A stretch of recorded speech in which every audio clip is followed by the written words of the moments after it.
নমস্কাৰ দৰ্শক মণ্ডলী, মই ফাংফুং নিউজৰ মজিয়াত আপোনালোকৰ মৰমৰ ভুদা শইকীয়া।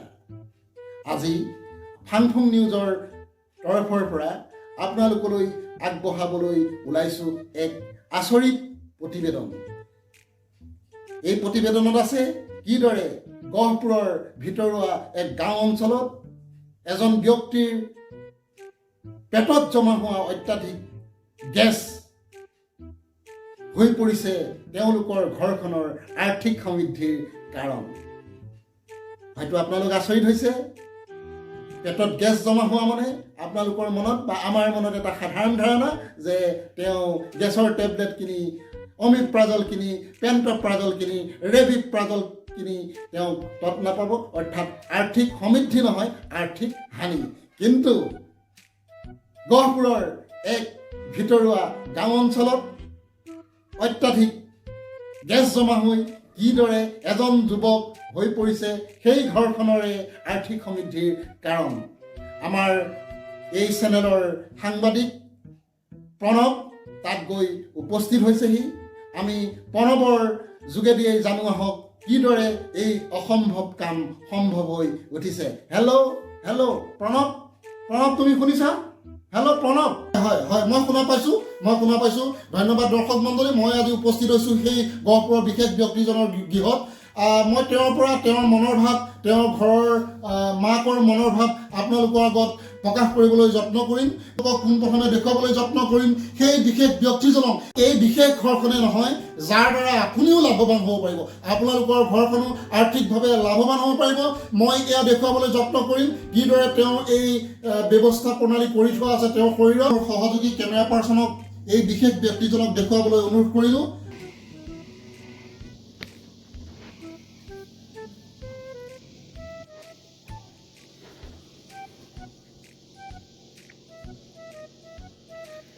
আপুনি এই বিষয়ে কিবা ক'বনে?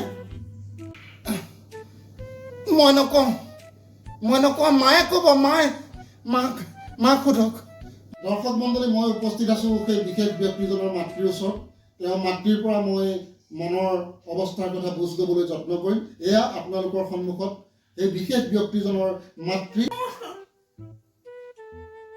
মই আপোনাৰ পৰা জানিব বিচাৰিছোঁ, মানে আপোনালোকৰ আজিৰ যিটো এই ঘৰখন আজি গহপুৰ নহয়, গোটেই অসমতে আপোনালোকৰ ঘৰখন এক কেন্দ্ৰবিন্দু হৈ পৰিছে।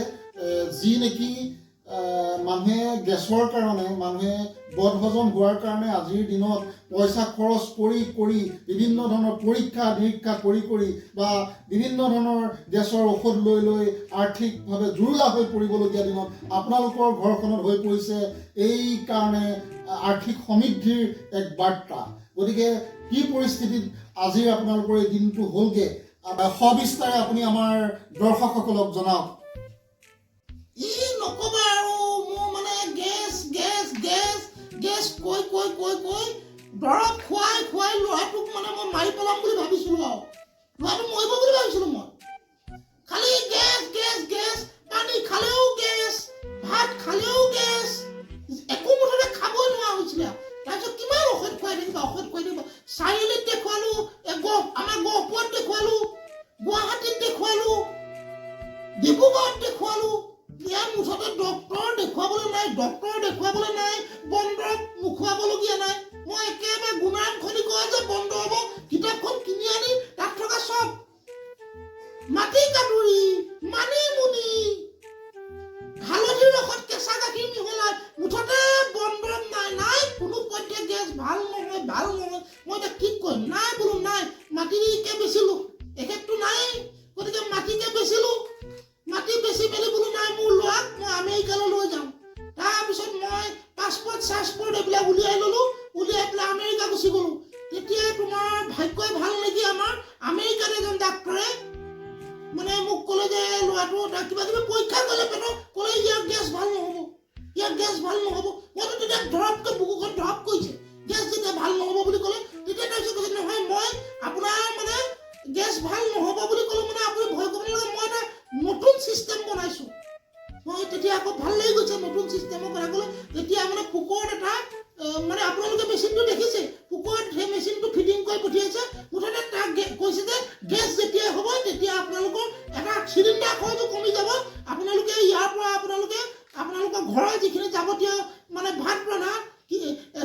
আপোনালোকৰ চব হৈ থাকিব গতিকে আপোনালোকৰ এতিয়া ভালহে হ'ল মই ভাল কৈ দিম গেছ আপোনালোকৰ গেছ হ'লেই তাৰ চিষ্টেমটো আপোনালোক পোকৰত লগাই দিব মই বনাই দিয়ে আৰু মুঠতে সেইটোৱে আৰু কথাটো আৰু তেতিয়াৰ পৰা মই এতিয়া সুখী আৰু মোৰ এতিয়া গেছৰ টেবলেটো খৰচ নাই পইচা পাতিও খৰচ নাই আজি 6 মাহ আমি চিলিণ্ডাৰ মুঠতে কিনাই নাই দৰ্শক মণ্ডলী আপোনালোকে উক্ত ব্যক্তিজনৰ মাতৃৰ পৰা যিখিনি কথা জানিলে আপোনালোকো চাগে আচৰিত হৈ পৰিছে কিন্তু আচৰিত হ'বলগীয়া একো নাই আপোনালোকৰ ঘৰতো যদি কাৰোবাৰ গেছৰ সমস্যা আছে আপোনালোকৰ ঘৰতো যদি গেছৰ কাৰণে চিকিৎসা কৰি বিভিন্ন ঔষধ খাই আপোনালোকৰ আৰ্থিকভাৱে দুৰ্বল হৈ পৰিছে আৰু আপোনালোকো হৈ পৰিব পাৰে এই মাজনীৰ দৰে এই ঘৰখনৰ দৰে আপোনালোকো হৈ পৰিব পাৰে আৰ্থিক সমৃদ্ধিৰ বাৰ্তাবাহক এখন নতুন ঘৰ এয়া ফাংফুং নিউজ মই প্ৰণৱ জ্যোতি শইকীয়া ধন্যবাদ ধন্যবাদ প্ৰণৱ ধন্যবাদ আমি প্ৰণৱক ধন্যবাদ জনাইছোঁ তেওঁ এই ভিতৰুৱা গাঁওখনলৈ গৈ বিস্তৃতভাৱে গ্ৰাউণ্ডৰ পৰা আমাক ৰিপৰ্টটো জনোৱাৰ বাবে গতিকে দৰ্শক মণ্ডলী আপোনালোকে নিশ্চয় এই নিউজ চাই প্ৰেৰণা পাইছে কাৰণ এই নিউজে হয়তো আপোনালোকৰ জীৱনলৈ কঢ়িয়াই আনিব পাৰে সমৃদ্ধিৰ বতৰা তাকেই কৈ মই ভুৰা শইকীয়া এই ফাংফুং নিউজৰ চেনেলৰ পৰা আজিলৈ বিদায় মাগিছোঁ ধন্যবাদ নমস্কাৰ 哎呦我的妈！